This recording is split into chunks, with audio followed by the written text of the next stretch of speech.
وعلیکم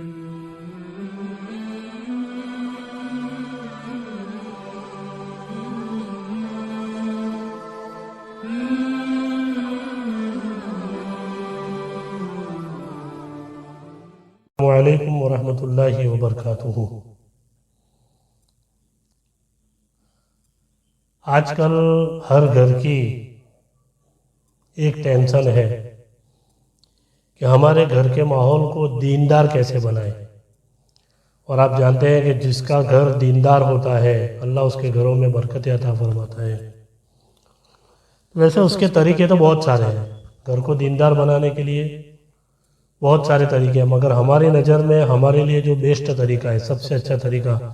گھر کو دیندار بنانے کا،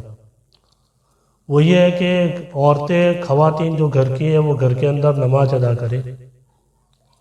اور مرد حضرات جو ہیں وہ مسجد میں جا کر جو نماز پڑھتے ہیں ان کے لیے ان کو یہ چاہیے کہ جیسے جوہر کی نماز ہے تو سنتیں اور نفل وغیرہ گھر پر پڑھے، فرض نماز مسجد میں جا کر پڑھے، عصر کی نماز، مغرب کی نماز، عشاء کی نماز۔ گارنٹی کے ساتھ کہتا ہوں صرف 1 مہینہ آپ اس عمل کو کر کے دیکھیے، الحمدللہ آپ کے گھر کے بچے، آپ کی گھر کی بچیاں، آپ کے گھر کا ماحول ایک دم شانت اور سکون والا ہو جائے گا۔ کیونکہ آپ نے دیکھا ہوگا نا کہ ہم جو بھی عمل کرتے ہیں، ہم جو بھی کام کرتے ہیں، ہمارے بچے، ہمارے گھر کے لوگ اس کام کو دیکھ کر اس کو سیکھتے ہیں اور اس کو کرنے کی کوشش کرتے ہیں۔ مثال کے طور پر آپ نے دیکھا ہوگا آپ کا ایک 4-5 سال کا بچہ ہے، کبھی گھر سے باہر نہیں نکلا، اور پھر آپ اس کو جب کھیلنے کے لیے یا اپنے دوستوں کے ساتھ کہیں باہر بھیجتے ہیں تو 2 یا 3 دن کے اندر آپ کا بچہ غلط یا گالیاں بولنے لگتا ہے۔ آپ خود سوچتے ہیں کہ ہمارے گھر میں تو یہ ماحول نہیں ہے، ہمارے گھر میں تو کوئی گالی وغیرہ بولتا نہیں ہے، مگر آپ نے دیکھا ہوگا کہ بچوں کے اوپر جو اثر پڑتی ہے، وہ باہر گھومنے کے لیے گیا، کھیلنے کے لیے گیا، اپنے دوستوں کے ساتھ کھیل رہا ہے، اور اس ٹائم پر جو دوسرے دوست ہوتے ہیں، جو بچے ہوتے ہیں، وہ جب گالیاں بولتے ہیں، بچے کو پتہ نہیں ہے یہ کیا ہے، وہ بھی یہ کام کرنا شروع کر دیتے ہیں۔ تو سب سے بیسٹ اور سب سے بہترین طریقہ آزمایا ہوا، اگر آپ چاہتے ہیں کہ آپ کے گھر میں دین پیدا ہو جائے، دیندار لوگ ہو جائے، تو انشاءاللہ 1 مہینہ یہ عمل کر کے دیکھیں۔ فجر کی نماز میں گھر کے اندر کوئی ایک جگہ فکس کر لے، ایک روم اچھا ہو،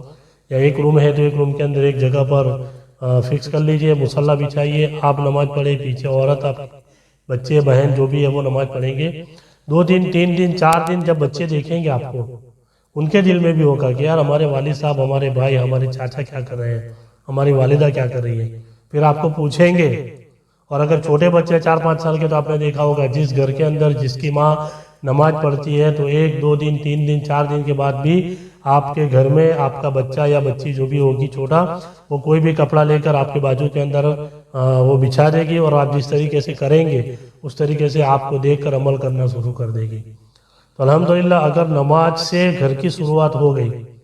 تو دین پھیل گیا۔ نماز کے بعد آپ اپنے بچوں کو، اپنے گھر والوں کو لے کے بیٹھیے،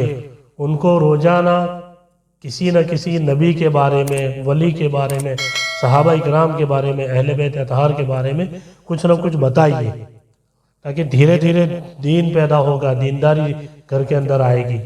یہ کام انشاءاللہ ہم کریں گے تو پھر بازو والے دیکھیں گے کہ ہاں یہ کام بہت اچھا ہو رہا ہے، وہ بھی شروعات کریں گے۔ انشاءاللہ یہ کام کر کے دیکھیں۔ ہم لوگ خود سنتیں وغیرہ گھر پڑھ کر جاتے ہیں، گھر کے اندر یہ ماحول ہو گیا ہے، بچے الحمدللہ سارے کے سارے 5 وقت کے نمازی ہیں۔ تو یہ عمل کر کے تو دیکھیے، شروعات ہم سے کرنی پڑے گی۔ اگر ہم کریں گے شروعات تو انشاءاللہ ہمیں فائدہ ملے گا، اور لوگ جب دیکھیں گے کہ نہیں یہ کام بہت اچھا ہو رہا ہے، تو انشاءاللہ اگر آپ چاہتے ہیں کہ اللہ تعالیٰ آپ کے گھر میں دینداری پیدا کرے، آپ کے گھر کے اندر دین کا ماحول پیدا ہو جائے، اس عمل کو کرنا شروع کریں۔ سنتیں نفل وغیرہ گھر میں پڑھنے شروع کر دیجئے، زیادہ نہیں تو جوہر کی نماز، عشاء کی نماز، 2 نمازیں گھر پر پڑھیں گے سنت وغیرہ، تو عورت بھی اگر نہیں پڑھتی ہے تو وہ بھی دیکھ کر سیکھ جائے گی۔ دوسری بات، اللہ کے رسول ارشاد فرماتے ہیں کہ جب بھی آپ گھر کے اندر جائیے، گھر والوں کو سلام کیجئے، اپنی بیوی کو سلام کیجئے، اس سے دینداری پیدا ہوتی ہے۔ بچے آپ کو دیکھ کر سلام کریں گے، آپ بچوں کو دیکھ کر سلام کریں گے، آپ اپنی بیوی کو سلام کریں گے، بیوی آپ کو سلام کرے گی، تو ایک دین کا ماحول پیدا ہوگا۔ اور جب دین کا ماحول پیدا ہوگا، دین کی عظمت دل کے اندر اترے گی، دین سے لگاؤ پیدا ہوگا، تو انشاءاللہ پھر دھیرے دھیرے کلام پاک پڑھنا شروع کریں گے، دین کی طرف رغبت پیدا ہوگی۔ اور اللہ کے رسول خود ارشاد فرماتے ہیں کہ جس گھر کے اندر کچھ دنوں تک قرآن کی تلاوت نہیں کی جاتی یا عبادت نہیں کی جاتی تو وہ گھر قبرستان ہے۔ اب ذرا سوچو کہ اگر ہم نماز پڑھیں گے تو اللہ تعالیٰ نماز کی برکت سے ہمارے گھر میں ہماری روزی میں بھی برکت عطا فرمائے گا۔ تو آج کے بعد سے انشاءاللہ یہ عمل شروع کریں، اور جوہر کی نماز کے بعد عشاء کی نماز کے بعد، دیکھو رمضان میں تو ہمیں ٹائم ملتا ہے نا، رمضان میں تو آپ گھر کے اندر دیکھیے بچے عورتیں بوڑھے جتنے بھی ہوتے ہیں وہ نماز پڑھنے کے بعد کلام پاک لے کر بیٹھ جاتے ہیں، کوئی ایک رکوع، کوئی ایک پارہ، کوئی 2 پارہ پڑھتا ہے۔ تو ہمیں چاہیے کہ رمضان کے علاوہ بھی روزانہ کم سے کم 1 رکوع یا کم سے کم 5 آیت، اس سے زیادہ نہیں، 5 آیت بھی آپ پڑھیں گے انشاءاللہ تو آپ کے گھر میں قرآن کے پڑھنے کے لیے اللہ تعالیٰ برکتوں کا نزول فرمائے گا، رحمتوں کا نزول فرمائے گا، اور آپ کا گھر پھر دیندار بن جائے گا۔ جو غلط کام ہو رہے ہیں، جو غلط میسیجز جا رہے ہیں وہ سارے بند ہو جائیں گے، اور انشاءاللہ آپ اپنے گھر سے شروعات کریں، آپ گھر کے اندر تبلیغ کریں، اپنی بیوی کو سمجھائیں، اپنے ماں باپ کو سمجھائیں، اپنے بچوں کو سمجھائیں، اپنے بھائیوں کو، رشتہ داروں کو سمجھائیں۔ انشاءاللہ اگر ہر کوئی بندہ یہ عمل کرنا شروع کر دے تو ہر گھر کے اندر دین پیدا ہو جائے گا۔ اللہ تعالیٰ کی بارگاہ میں دعا کریں الہ العالمین ہم سارے مسلمانوں کو صحیح طریقے سے دین اسلام پر چلنے کے لیے توفیق عطا فرمائے۔ جو لوگ نمازیں نہیں پڑھتے ہیں اللہ تعالیٰ تمام کو بنگانہ نماز ادا کرنے کے لیے توفیق عطا فرمائے۔ جو لوگ نماز پڑھتے ہیں انہیں سجدے کی طلب عطا فرمائے، اور ہر بندے کو اپنے گھر میں سنت اور نفل پڑھنے کے لیے توفیق عطا فرمائے۔ آپ لوگوں سے گزارش ہے کہ ہماری چینل اسلامک سٹوری QH کو زیادہ سے زیادہ لائک کریں، شیئر کریں، سبسکرائب کریں اور لوگوں تک پہنچائیں تاکہ آپ کو بھی ثواب ملے اور ہم کو بھی اس کا ثواب ملے۔ السلام علیکم ورحمۃ اللہ وبرکاتہ۔